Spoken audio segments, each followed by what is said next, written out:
Alikuwa nani? Yesu mwana wa Mungu, na ilikuwa imetabiriwa. Hata ya kwamba mambo ilikuwa straight, imenyooka. Kulikuwa na upinzani, kwa sababu kazi ambayo tunaofanya ni kudisplace the enemy, ni kuondoa shetani katika maeneo ili watu waweze kuja kwa Mungu. Na kwamba shetani katika upande mwingine hata waachilia tu rahisi, bado hata yeye mwenyewe anajitafutia watu ambao atakaingia jehanamu na wao. Bwana Yesu asifiwe. Na ujiulize hii swali, kama shetani aliweza kuleta vita biguni, mahali ambapo Mungu ameweka kiti chake cha enzi, je, hapa duniani aliposukumwa aletwe akasukuma huko duniani, hapa ataleta vita aina gani? Na ndivyo maandiko yanavyosema katika kitabu cha Ufunuo. Ole wake walio katika dunia, kwa sababu adui shetani Lucifer ametupwa wapi? Hapa duniani. Kwa hivyo tuko na vita vingi kwa sababu yuko katika dunia hii, na sisi kuna mahali ambapo tunataka kuenda. Kwa hivyo nataka kuongea kuhusu warfare ili tuelewe mahali ambapo tuko. Na haya mambo mawili yamenionyesha, yamenifundisha jambo. Na niweza kuongea na nyinyi kuhusu ndoto mbili ambazo nimepata. Na ndio nataka kufundisha jambo hilo katika yale maeneo ambayo tuko. Katika kila kiwango tunaenda, kila mmoja wetu, kwa sababu kuna mahali ambapo Mungu anataka kukupeleka. Katika hicho kiwango unaenda, juu ya kwamba kuna roho inayosema kwamba huendi. Na pia tuelewe hivi, haya mambo hayakuanza sasa. Mambo ya rohoni yalianza kitambo sana. We are dealing with demons ambazo ziko na experience kukuliko wewe. Demons ambazo zilikaa binguni, zikapikabiliana na malaika binguni, zikakuja hapa dunia, zimekabiliana na mwanadamu miaka maelfu ya miaka kutoka wakati wa Adamu. Ziko na experience ya mwanadamu. So you are dealing with the demons ambazo ziko na experience, zinajua haki zao. Nitakuonyesha katika maandiko usike, demons zinajua haki.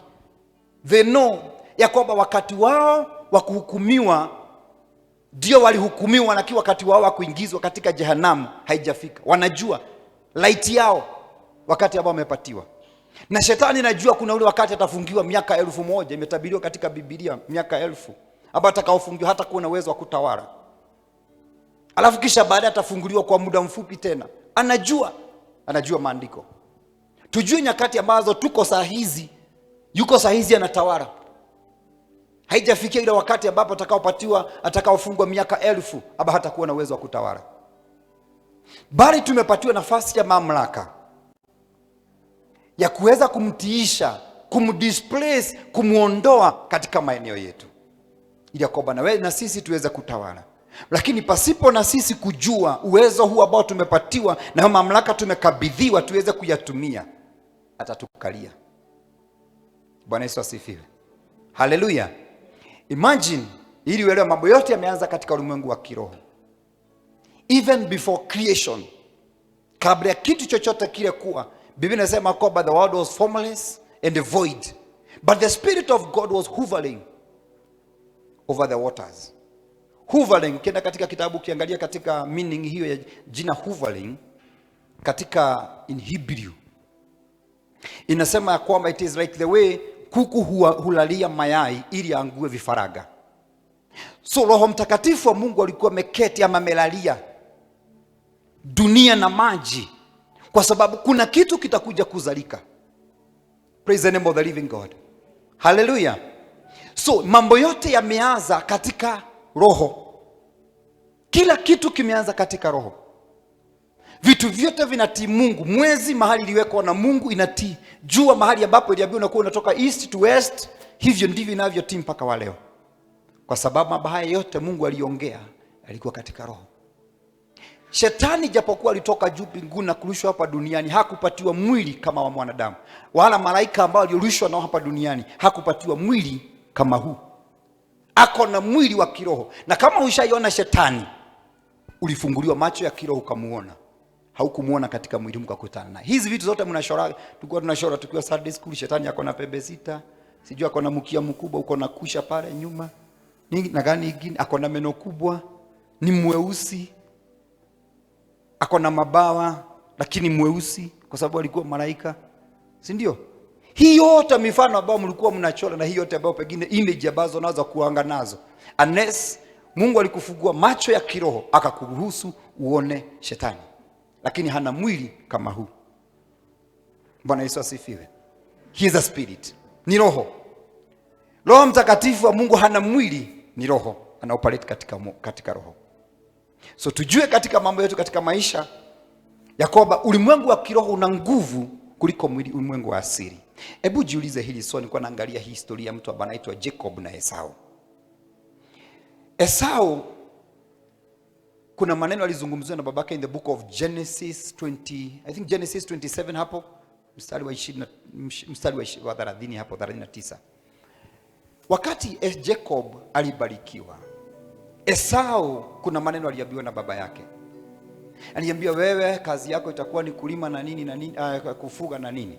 Lakini kitu ambacho aliambiwa kwamba utaweza kumtawala ama kumtawala ndugu yako Yakobo utakapovunja ile nira alionayo, aliyokuweka. Isaka aliongea maneno hisi sana, lakini maneno yalikuwa na nguvu, yalikuwa na uwezo wa roho wa kiroho. Na pia katika ulimwengu wa kiroho, aidha Mungu ayachukue ama shetani ayachukue, inategemea yuko katika upande gani. Hapo maandiko yanasema kwamba Esau akasema kwamba baba yangu yuko karibu kulala kufa, nitatumia upanga wangu kumuua Yakobo. Mama yake akampatia siri kila ambacho Esau amepanga kuwa Yakobo, akamwambia Yakobo, toroka, huyu mtu atakuua. Uzao ambao ni uzao wa Esau unaitwa Edomites. Kwa hivyo uzao wa Edomu ni uzao wa Esau. Uzao wa Yakobo ni uzao wa Israeli. Bwana Yesu asifiwe. Ukisoma katika kitabu cha Obadia utasikia prophecies za mtu ambaye anaitwa Edom, ambaye ni uzao wa Esau. Wameishi kupigana, wakaishi kupigana, ijapokuwa kuna wakati ambapo uzao wa Edom ulikuwa unakalia uzao wa Israeli. Kile ambacho kilichotajwa imeishi hivyo mpaka wakati wa mwisho ambapo uzao huu wa Edom ulikuwa hajakuja kuondolewa na taifa jingine, Israeli kasaidiwa, lakini walikuwa watoto wa baba mmoja. But maneno ambayo alizungumzwa na Isaac baba yake, alizungumzia kijana mmoja tu aliyekuwa hai. Lakini hayo maneno yalienda katika uzao na uzao na uzao mpaka wakati ambapo imekuja wakati katika the book of New Testament ambako Yesu alizaliwa wakati wa mtu ambaye alikuwa mfalme anaitwa Herode the Great. Herod was a Edomite, alikuwa Muedom, uzao wa Esau. Na ukisoma in the book of Acts chapter number 1 verses I think verses 6, yes verses 6, utasikia ilifika mahali ambapo mitume waliuliza Yesu, na sasa Yesu, huu ndio wakati ambapo Mungu anakuja kurejeshia Israeli ufalme, kwa sababu ufalme wao wakati wa kuzaliwa kwa Yesu ulikuwa katika mikono ya Waadomites. Mfalme Herode alikuwa na watawala. So you can imagine, hii uzao umekuwa ukivurutana, mvurutano. And this is the reason why Yesu alimwahidi Daudi ya kwamba katika uzao wake ndio kutakaotoka mfalme atakayetawala milele na milele, na uzao wa Israeli ndio utakaotawala. So you can imagine, just words za mzee zilienda ulimwengu wa kiroho zikatafuta wanao mpaka wa leo. Sijui itamaliza namna gani, lakini that's how it is. Spiritually, ulimwengu wa kiroho kama hatutaweza kuwa tumeutawala, tumeuteka. Na hivyo ndivyo Biblia inavyosema ya kwamba hauwezi ukatawala mtu mwenye nguvu, hauwezi ukaharibu vitu vyake unless kwanza umshike, umfunge, kisha that you be able to plunder his goods. Praise the name of the living God. Watu wengi huwa hatujui katika anga zetu za kiroho tunatawaliwa na nini, na huwa tuna assume ya kwamba wakati niliokoka mambo iliisha, lakini ulimwengu wa kiroho kuna mambo inaokutawala katika maisha yako, lakini hauengage katika maeneo ya vita. Bwana Yesu asifiwe. Ili ya kwamba utiishe hiyo roho. Ikisikia Esau anaapa, anasema huyu, haya maneno nimezungumziwa, unless wakati taitiisha. Jabez anang'ang'ana katika maisha kwa sababu tu ya maneno ambayo mama yake alimuita Jabez, kwa sababu alimzaa kwa uchungu. Maneno hayo tu inamsubua katika ulimwengu wa kiroho, mpaka wakati aling'ang'ana, alipigana vita mpaka hiyo roho ambayo imekaa katika ulimwengu wake wa kiroho aishushe, aitiishe, ili aweze kutawala ulimwengu.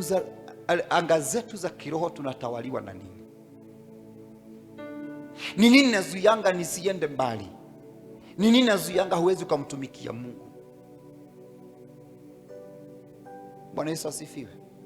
Praise the name of the living God. Sababu gani hii anga yangu natawaliwa na nani? Ni nini kimenikalia? Ni maneno gani ambayo yamezungumzwa? Until wakati apata nguvu ni atiishe, sitaweza kutawala. Bwana Yesu asifiwe sana. Praise the name of the living God. Kuna mafundisho ya Paulo, na Paulo anakiri vizuri kusema ya kwamba yale mambo alizungumza si ati kwamba kuna mahali alisoma, Roho Mtakatifu alimfunulia ili akaweza kuyaandika. Bwana Yesu asifiwe sana. You know, there are principles ama kanuni za vita za kiroho, na wakati mwingine ukija kupigana vita katika njia ambayo haiko sawa, na kanuni moja ulimwengu wa kiroho ya vita zozote hata za ulimwengu, atika anaweza kumwambia hapa kwa sababu ya askari, hauwezi ukapiga adui yako mshinde kama ujui yako na nini. Kitu cha kwanza, jua adui yako ako na nini, ako na nguvu gani, ako na silaha gani, ni nini hii inampatia nafasi hiyo. Hauwezi ukamshinda. Kama kuna kitu kimoja kitakusaidia katika maisha yako mpendwa, ni kuidentify ni nini hii ninapitianga, ni nini hiyo imenifunga katika maisha yangu ya kiroho. Wengine unapiga vita tu. Paulo anasema kwamba sipigi vita ni kama anayerusha ngumi kwenye upepo. Anasema akirusha ngumi anajua analenga kitu fulani, analenga macho ama mapua ama kahasho, anajua ngumi yake anarusha wapi, sio kila mahali. Na ni kumaanisha anajua adui yake. So Christians, let us not be ignorant. Kufika mahali ulize Mungu, na nini hii ninapitianga, nifunulie vita hivi ni gani ninapitianga, ni nini hii inanizuianga, nikitaka kuinuka siwezi nikainuka, ni nini hii ambayo iko mbele yangu ilishinda hawa wengine wote na bado mimi pia inanishinda.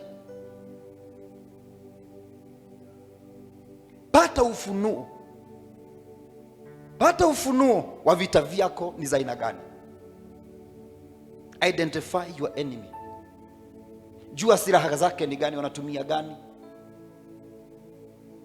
Unakuta familia zingine ama maisha ya watu wengine ni mambo za majini zililetwa katika familia yao. Mtu anayepigana na nguvu za devil worshiper na mtu ambaye anapigana na majini ni vitu tofauti, na mtu ambaye anapigana na mambo ya witchcraft ni vitu viwili tofauti sana. Bwana Yesu asifiwe. Unahitaji kujiuliza, vita hii ninapigana ni aina gani? It has taken me time. Unajua unasema, unaweza kusema kwa bana nyuki, kwa sababu nasikia ngana na nyuki kuna usharati mwingi, ukahaba, ulevi na anasa na mambo kama, ukafikiria hiyo ndio stronghold. Let me tell you, it's very different. That's what I came to realize. It's very different. The demonic strongholds that operates in a particular area. The other thing unahitaji kuelewa, demons zinajua jurisdiction zake, zinajua mipaka yao. They know how they operate. Hawapigani vita tu ni kama vururu. They have assignments. Wanajua kazi yao. Wanajua. Na wanajua mipaka yao. Ikiwa ni Laikipia, demons za Laikipia zinajua Laikipia mahali zinachezea mipaka yao ni gani.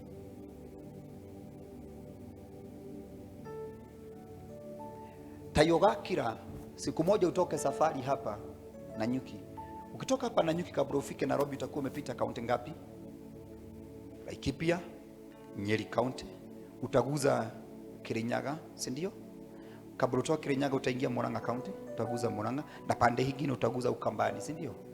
Ama itaje hiyo county inaitwaje? Ukambani? Machakos County.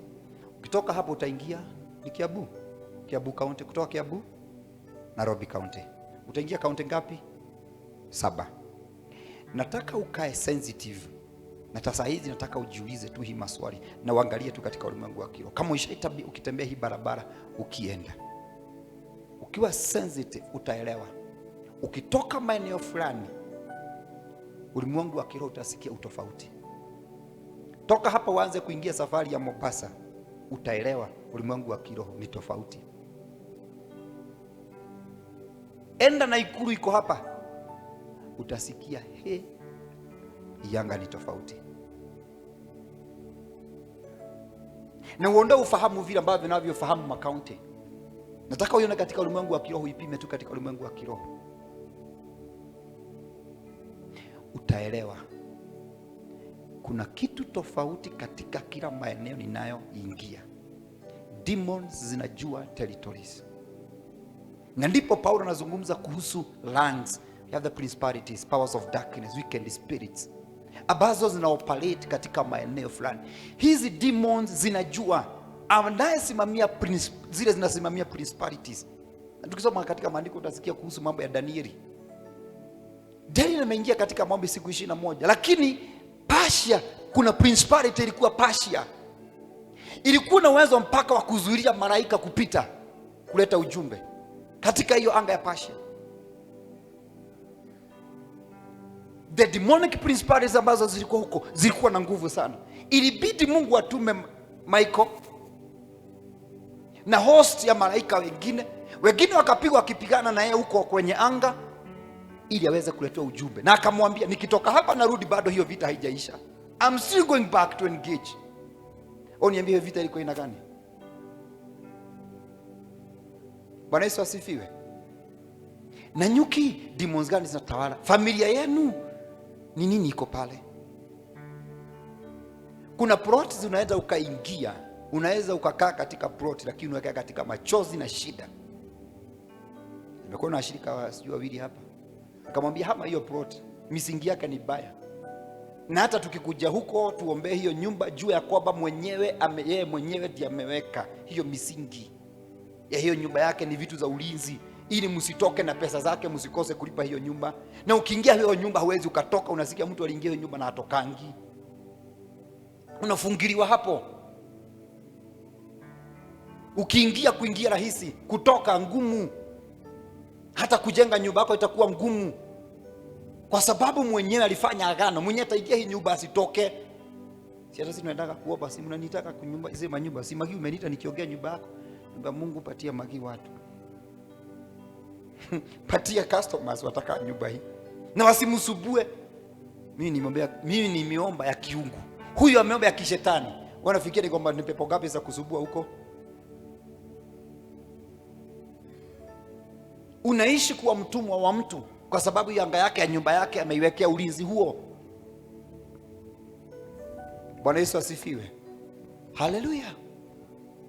Haujaingia magari zingine, unaingia unasikia uko uncomfortable. Safari umeenda lakini uko uncomfortable. Maana zingine zinapeleka kwa kwingine.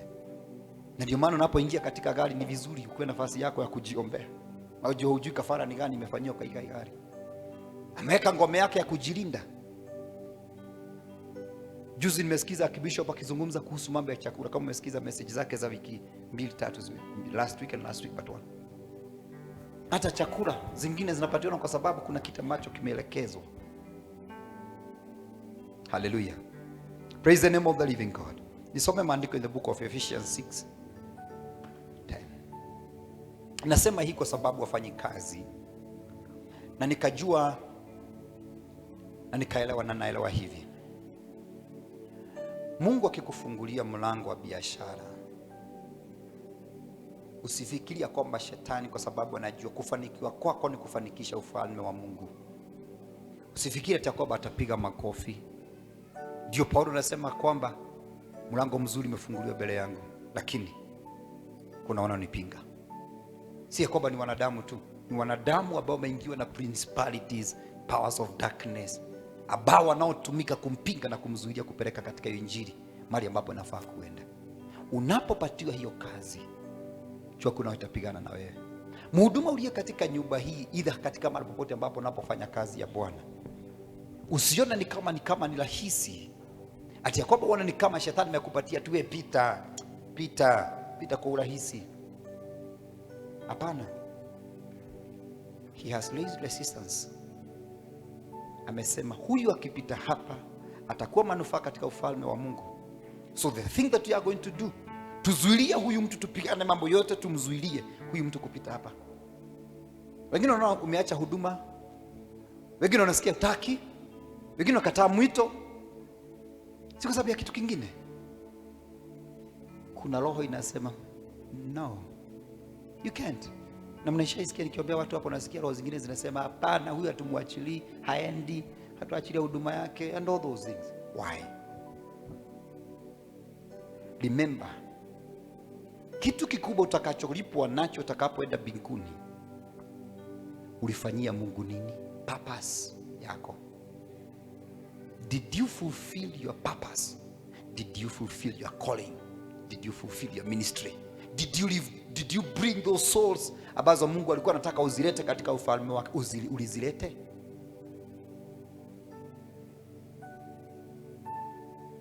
Bwana Yesu asifiwe. Amen.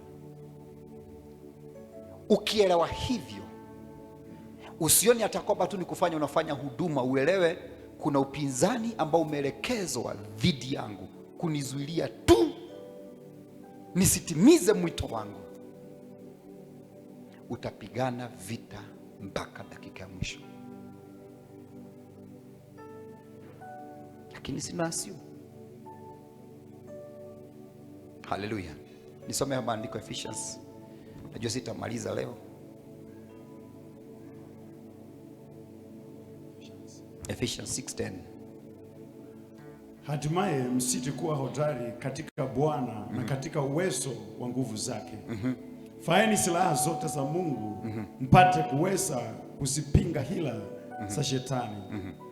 Kwa maana kushindana kwetu si kwa juu ya damu na nyama, bali ni juu ya falme na mamlaka, juu ya wakuu wa giza hili, juu ya majeshi na ya pepo wabaya katika ulimwengu wa roho.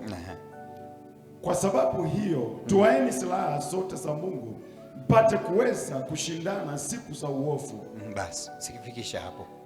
Finally, be strong in the Lord and in his mighty power. Nataka tuelewe ya kwamba Wakristo sisi huwa tumesimama katika mahala pa victory is already guaranteed. Tumesimama katika mahala pa ushindi. Mmenielewa?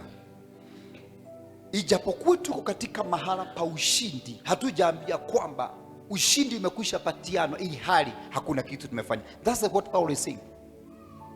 You be strong in the Lord. Yes, we're in the position of victory. But ya kwamba hii victory tumepatiana tu hivi.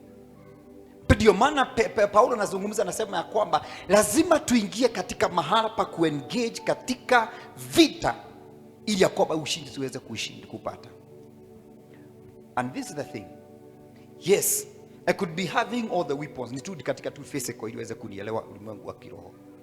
Niwe pengine mimi nimevamiwa na niko na mabuduki zangu, niko na silaha zangu. Mwenye amekuja kunivamia pengine yako na tunapanga ama natumia chuma ama kitu kama kile. Pengine avuje dirisha ama avuje mlango na aweze kuingia. Nikuulize swali. Ijapokuwa niko na weapons za ushindi, kama sitampiga, kama sitatoa, hii silaha itajitoa? Nauliza swali, itajitoa? Ijapokuwa have the weapons, ijapokuwa niko na nafasi ya ushindi, umewekwa pale. Na hivyo ndivyo Paulo anavyosema, finally yes, be strong, but kama sita engage, nichukue mikono yangu nitumie ile silaha ambayo nimepewa, huyu atadui atanikata kichwa hivi, silaha ikiwa hapo. So lazima niitumie niweza kupata ushindi, ijapokuwa nimepatiwa mahali pa ushindi. Sasa Wakristo wengi tuna assume kwa sababu yote ilifanyika, hakuna ile tu sasa la kufanya, yetu ni kukaa na kungojea mambo yafanyike. Hivyo ndivyo Paulo anavyosema. Tuelewe ya kwamba tuko katika vita. Hata Yesu mwenyewe alipigana vita na alikuwa Mungu. Alikuwa Mungu. Lakini mambo hakufanyika automatically. He used to pray. Aliomba asubuhi, aliomba mchana, aliomba usiku. Alikuwa mwana wa Mungu. Alikemea pepo, zingine alipotea kwa miguu. Akina mitume the same. Kwa sababu nimeitwa sasa nipatiane kijigo yangu hivi. Kuna mamia hata kama nimeitwa vile nimeitwa, siwezi nikaenda ati kwa devil worshipers ama kwa wachawi ati nipeleke ninaanza kuwakuta kwao. Murogi. Lazima nijue maeneo mahali ambapo nafaa kuingilia. Lazima nijue mahali ambapo nafaa kuingilia. Na ndipo Daudi hakuenda vita hivi hivi. Alikuwa anauliza Mungu, niwafuate. Hii vita nitashinda, niende. So another principle ambao unahitaji kuapply katika vita, order. Sikiza bingu inasema nini. Kuna vita hata mimi mwenyewe siwezi nikaingiza miguu yangu. Not at this time. Not at this time. I need to be led. Dida igwadogoletio thi kwa rogi. Dida atogolio. Dida igwa. Mungu anajua sababu. Dida igwadogoletio thi mosha renga hoere andu. Kana kwi mundu aiguite ngirwa. Ni ndigwite. Ijapokuwa ndio vita ziko, sio kila mahali nitaenda. Nahitaji kujiuliza, nilisikia? Lazima usikize aliye juu, jemedari wa vita, na ndiye Mungu. He's a jemedari, si ndio? We have our commander who is God. And through the Holy Spirit he leads us. Wana wa Skeva, usisahau wana wa Skeva walikuwa watu hivi hivi. Wana wa Skeva walikuwa wana wa makuhani. Soma hiyo kitabu utaelewa. Walienda kuingia kwa vita kutoa pepo kwa sababu walifikiria baba zao ni ma priest, na wameona Paulo vile ambavyo anavyofanya, wakasema kwa wataenda kufanya. Walilaluliwa. So jua pia hii vita ni kiwango yangu. Nisiingie mahali ambapo nitakatwa mguu. Manianze kuingiza nikatwe. Rule of engagement ni hiyo. One of the second principle ni hiyo. Jua vita ambayo haujaelekezwa. Nikaiwe nina stano timauge tuguthi ku devil ati kulia machai kulia uigwa mari. O itero ku na Ngai atigwa ari o Ngai.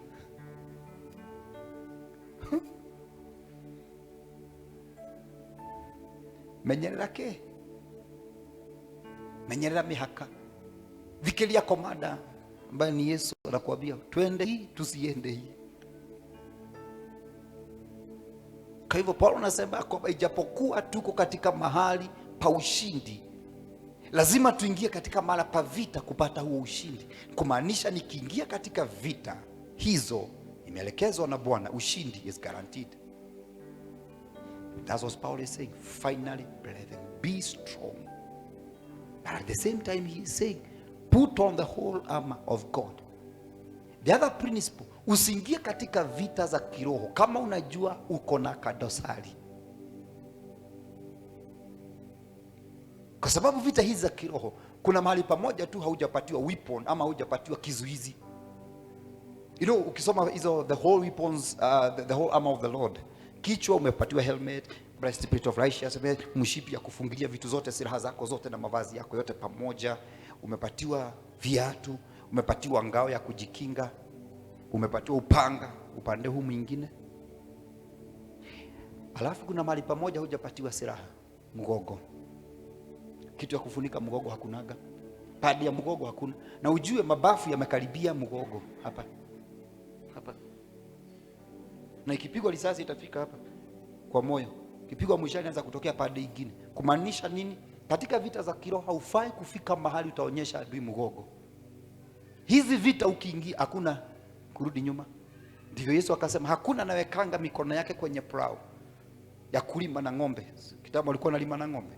Ambaye anaangalia nyuma anafaa katika hii kazi. Vita ya kiroho ukisema ni kuenda, ni kuenda. No turning back. Hakuna kurudi nyuma. Ukionyesha shetani mgongo.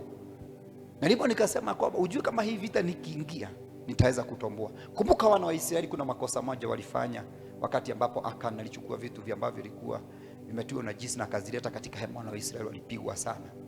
Maandiko yanasema kwamba walipigwa, walikibizwa na waliuliwa wengi sana. Mpaka ikafika mahali Yoshua akatafuta Mungu kujua sababu ni gani. Kwa sababu Biblia inasema kwamba walikuwa wameficha vitu ambavyo vilikuwa vimetiwa najisi katika hema za wana wa Israeli na familia ya Akan. Kwa hiyo ikawa hukumu, Mungu akawa amekasirika. Kumaanisha kwa usiingie katika vita ukiwa na kamulango. Hizi tu milango zinazozama, unasikia kama mtu ameenda ametoka amefula. Siku moja tulienda maombi na vijana fulani. Lakini walitoka huku wamefula huku mdomo. Usiku kulimwa.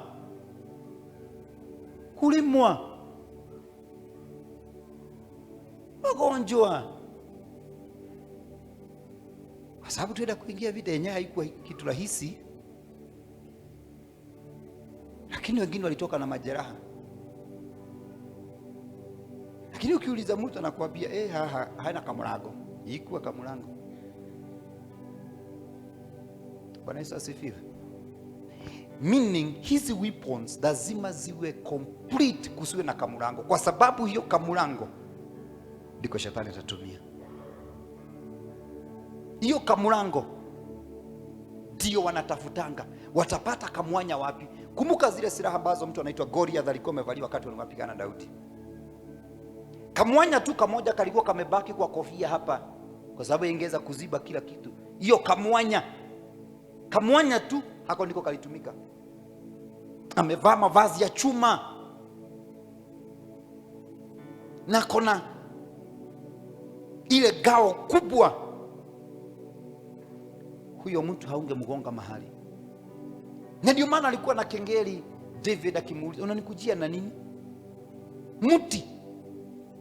Mimi ni mbwa na mawe 5. Lakini hakujua kuna mwanya kwake. Sasa Wakristo, shetani atafutanga hiyo kamwanya tu kadogo tu hivi. Hiyo atakapitalize na atakujengea, atajenga boma kupitia hiyo kamulango. Hiyo ndio atakutumia kukulima sawa sawa. Utanyongwa, utaumizwa, utafinyiliwa. Paulo anasema kwamba put on the whole armor of the Lord, na anasema kwamba for our struggle is not against flesh and blood, but against the rulers. Against rulers. Kunao watawala. Paulo nioi. Siku moja nikaota ndoto ambayo ilinishtua sana nikiwa hapa na nyuki. Nikaona nimetolewa hapa, nikapelekwa pale. Mnaona ile Toto Petrol Station pande na Toto Petrol Station pande. Kuna road map hapo. Sasa nikawa nimewekwa pande ile nyingine ya barabara ile main pande hiyo. Nikiwa hapo nikaona mtu mkubwa sana. Ameface, si kama mtu, ni kama kijitu. Image ya mtu ni kama mwanamke mkubwa sana. Kimtu kikubwa sana. Katika hiyo barabara ameface your direction. Na sasa kutoka hapo nikaonyesha kwamba chini ya town ya Nanyuki na huko chini kuna njia nyingi sana, ni kama kuna network ya mabarabara ambao huwa wanatumia wakipitia wakienda maeneo tofauti tofauti katika mji wa Nanyuki, na huko chini underground pale sasa stage, na huko chini hizo manyumba, na huko chini kuna network ya mabarabara Central Park, na huko barabara zinapita huko. Nakumbuka kuna wakati nilita timu ya watu kama tulikuwa I think watu kitu 20 ama 30, sikumbuki vizuri, lakini nakumbuka usiku moja nikaambia watu nataka tutafute Mungu siku 3, tukaingia za maombi, alafu kisha tukazunguka mji huu wa Nanyuki tukimwaga mafuta hizo barabara, na mwisho tulienda pale, nikasimama pale nikaambia hapa ndipo mimi nilionyeshwa huyo mtu mkubwa amesimama hapo. There are rulers in the spiritual realm, mapepo yanayotawala katika ulimwengu wa kiroho. Mambo hayafanyiki tu hivi hivi. Things are designed.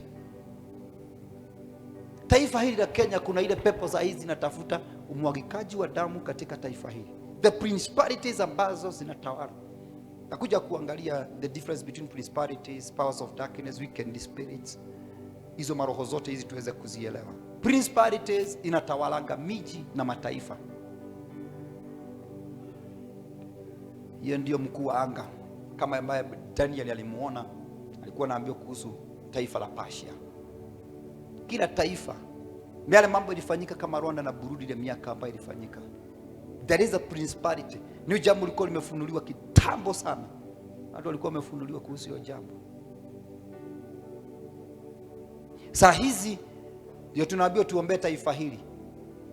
Zile ngome, zile principalities zinatafuta kutawala taifa la Kenya, zinatafuta kumwaga damu wakati ambao uko mbele yetu. So if we don't silence that principality, ipate nafasi, na hizo principalities zafanya namna gani? Zitaingia watu wachache 10, 20. Nisikia akibishop akitoa prophecy akasema kwamba kuna vikundi zile ambazo zilikuwa zimemalizwa kitambo, zile vikundi za mnazijua magenge, zile vikundi zinataka kuanza kuchipuka. Sasa ni kumaanisha hii principality imeanza kudesign program zake, imeanza kuweka jeshi lao in place. Watu fulani kikundi hiki tutakitumia, genge hii ndizo tutaweka hii roho, ili ya kwamba wainuke katika maeneo ukabila, ama idha ni katika ukabila ama mambo fulani, ili ya kwamba watumike kuleta vita katika taifa la Kenya. If we don't pray, that principality kidogo, na bishop akasema vizuri kama ulisikiza prophecy zake, tunahitaji kuomba usiku. Hata tutakaoomba usiku tutakuwa umebarikiwa, because we have to silence that principality. Kama hatutaweza kuitiisha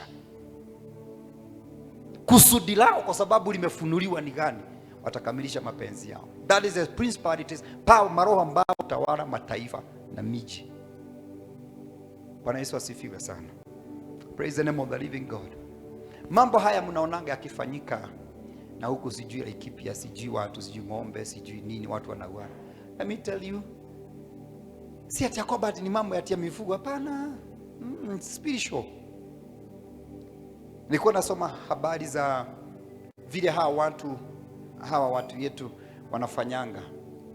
That is how Wamasai, Waborana na Waturukana, kuna jinsi wana engage mambo ya spiritual katika kufanya lile tendo wanalofanyanga. Hebu ningependa kufanya research yako kwa sababu hizi vitu ziko kwa Google.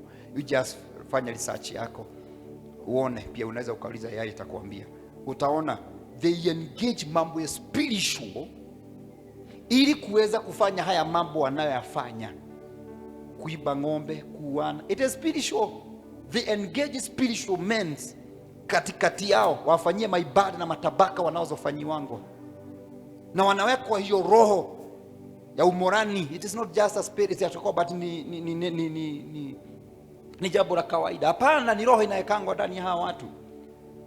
Kuna ibada wanafanyiwango, kuna maagano, kuna vitu wanakulanga, viapo wanakulanga ili waweze kufanya hilo jambo. Hiyo roho inapata access. Is a demon spirit. Ni vile nimesahau jina yake. Is a demon spirit. Wanawekangwa. Huyo mtu anakuwa na naitwa kutiwa mori. Kwa na mori ama ujasiri huo. Anakuwa si kama mwanadamu wa kawaida tena, anakuwa ni kama ni mnyama. It is spiritual. Alafu kisha anakuja kuimplement hilo jambo pasipo na kuogopa. Kuua mtu anaona kama kitu kingine. Ng'ombe ni ya muhimu kuliko mwanadamu. It is spiritual. Lakini sisi watu wengine tukiona hata ndio maana tunahitaji kuombea serikali, tunahitaji kuombea maafisa wa polisi, because even if they are engaging physical, na tuelewe hivi, na kwa sababu wakati utaniruhusu, kumbuka wakati ambapo Musa alikuwa anapigana na Amaleki, Musa anapigana za kiroho, Yoshua alikuwa anapigana physical kule chini. Wakati ambapo mikono ya Musa imeinuliwa juu, Israeli walifanikiwa na waliweza kupata ushindi. Wakati wote mikono ya Musa ilianguka chini, Waisraeli waligeukwa na Waamaleki na wakapigwa. This tells you what? Battles are spiritual. Kuna roho ilikuwa juu ya Waamaleki, ilihitaji Mungu aingilie kati katika hilo tendo ambalo analifanya. Ukielewa hivyo, utaelewa kwamba kazi yangu, familia yangu, mambo yote ambayo nayafanya, chanzo chake kuna the spiritual part of it, ambayo iko na nguvu kuliko physical. Nikiweza kutawala ulimwengu wa kiroho, ulimwengu wa mwili itaweza kutawala. Na ndipo Paulo akasema kwamba, kama maandiko muda haturuhusu kutufika pale, Yakobo anasema kwamba our weapons, silaha zetu, they are mighty in power. Our weapons are mighty in power to bring down strongholds and every high thing that exalts itself to the knowledge of God. We bring it to subject katika jina la Yesu. Praise the name of the living God. Ukiona umefanikiwa katika maeneo fulani, mpendwa, ni kumaanisha ulipigana vita sawa sawa ukashinda. Lakini mkipoa, wapendwa, kanisa mkipoa, ukingojea tu mambo yakae, na kitu kimoja ukitaka kujua, shetani amekugonga sawa sawa. Ukiona umegongwa maeneo ya uombezi, maombi, menyani yoguo. Your greatest weapon is prayer. Jambo la pili, ukiona umegongwa, neno la Mungu hautaki kulisoma, hautaki kulijua, hautaki kulisikia, jua umegongwa. Because weapons zetu ni maombi, neno la Mungu, na ndio upanga. If you don't have the word, how will you be able to fight? Ukiona mambo yako utakatifu imeondoka kwako, jua basi you are vulnerable. Kugongwa ni dakika yote ile, because it's a blessed plate of righteousness. Ikiondoka hauna kinga. Jambo la nne, ukiona imani yako imeondoka, yani yale mambo ulikuwa unaamini sasa uamini. Yale mambo ulijua katika maandiko ya kwamba yalikuwa imani kwako, tena saa hizi hayana maana kwako, haina faida kwako. Mambo ya imani umeweka chini. Ile ilikuwa kinga yako, ngao yako, the shield of faith umeweka chini. Sasa umebaki na nini? Wakikukosa kisha useme nimeokoka tu, ni sawa. Kisha hawatagonga, lakini mapavu yako, moyo wako utaenda. Remember the word also. Ndio viatu. Sasa haya mambo ukiondoka kwako, mpendo, utakuwa umebaki na silaha gani? Alafu ukianza kuona umekuwa muongo, umeanza kuwa mdanganyifu, muongo, ule mshipi unashikilia silaha zako zote. Uliwatengera mpira, wangapi mlicheza mpira ama ulienda games za bio na suruali ilikuwa inaaguka? Pengine ilikatika mshipi wakati huko katika ile brada inashikaka hapa, pengine ama ile kanyuzi imefunguka na ulikuwa bio uwanjani. Ikifika hapa watu watakupita. Kwa sababu utafika kuanza kufunika ushi. Sasa hivyo ndivyo ilivyo. Mshipi ukiona ukweli umekuondoka, ina dina shikilia vitu vyako, vifaa vyako vyote, mavazi ya juu na mavazi ya chini. Hebu angalianga ile mavazi, ile mshipi inavaliwa na wanajeshi na polisi. Tosha na hivi. Inabeba risasi kutoka pande mpaka pande. Imeshikilia mgudho, unaona mpaka unajua wanatakigi mpaka. Na kwa nini mnatakigi mpaka pulova? Mpaka pulova inaekaga huko ndani.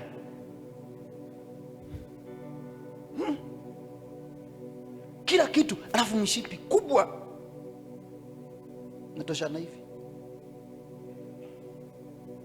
Na si ati Yakobo inavaliwa kama inavaliwa na vijana mpaka unaweza ukaigiza mkono. Hauwezi ukaigiza mkono hapo.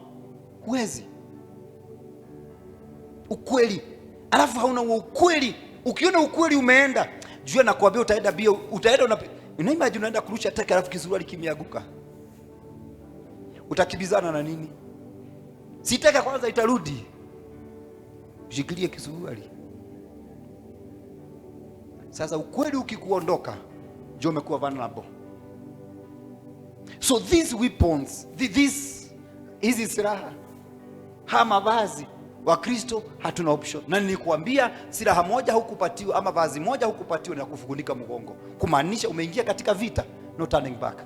Alafu nasikia mtu ameingia katika huduma, vita zimeshasha, umepinduka, utagongwa. Unafikia ati kwamba ni kuepuka, unaepuka, ni kupotea, unapotea. Utanyongwa. Shingo imekuwa exposed, mgongo iko exposed. Utalimwa bure. If we can understand our weapons, that they are mighty in power. Praise the name of the living God. Kwa hivyo hizi mambo za vita za kimwili tuondoke. Huu ni kukomaa tukielewa ya kwamba mahala petu sisi wa Kristo.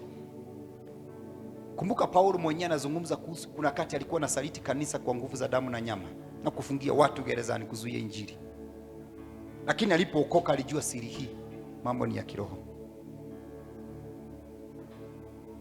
Bwana Yesu asifiwe. Hallelujah. It is a season. Ukisikia Mungu amesema anatufungulia milango, it is not going to be scot free. We have to engage. Mungu kutumia mtu, kuna mambo mengi utakuwa umeshinda. Na cha kwanza, vita kubwa sana mtu ushinda ni mwili wako. Kwa sababu Biblia inasema kwamba vita vya damu, mapenzi ya damu na mwili, hizi mbili hazipatani, zinaishi katika vita. Kwa hivyo kitu cha kwanza kushinda ni mwili wako. Kabla hujashinda pepo nyingine, shida mwili wako, kutiisha katika mamlaka ya Kristo. Bwana Yesu asifiwe. Ukiona maombi hauna, mpendo, wajua kuna mahali uligongwa. Kuna watu mnang'ang'ana kuomba. And this morning we need to pray that God will restore to us this weapon. Praise the name of the living God. Sijamaliza, bado nitaendelea hii topic main service. Because we need to know where we are. And let me tell you this, with all humility in the Lord. Kuna wakati nilikuwa nafikiria Mungu akikuambia amekupatia kitu fulani iko sawa, ati ya kwamba it is finished.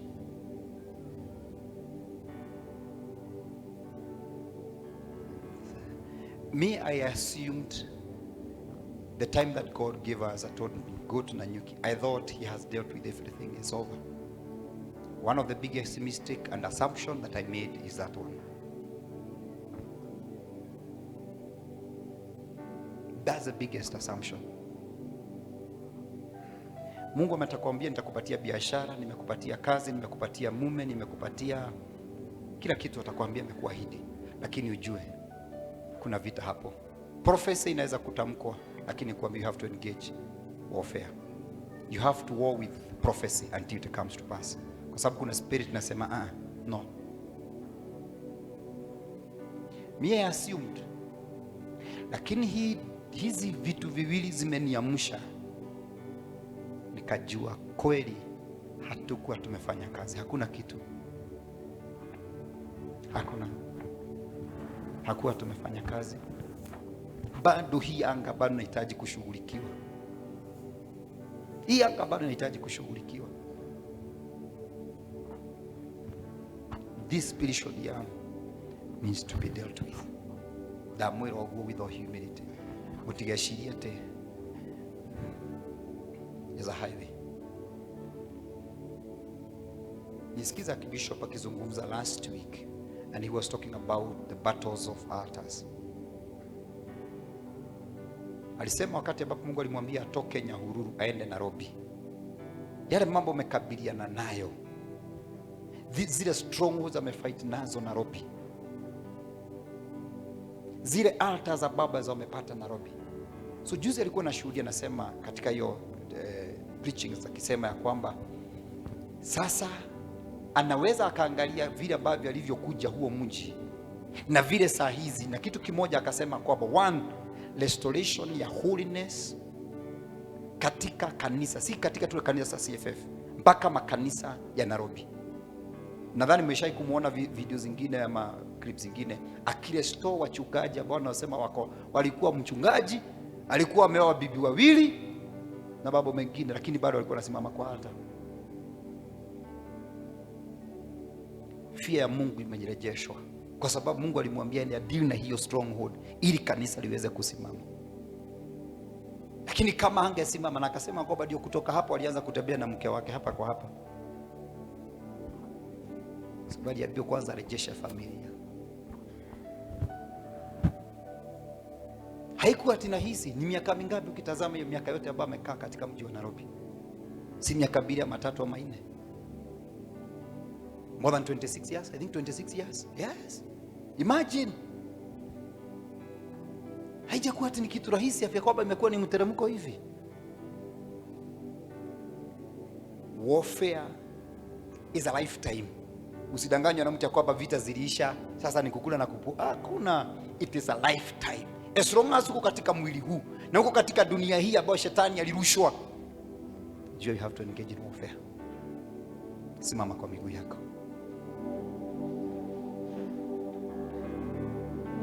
Na nataka tuombe Mungu. Yakobo nataka uombe Mungu siku ya leo kwa wale ambao mmepoteza one of these weapons, these mavazi haya vita. Nataka Mungu aturejeshe.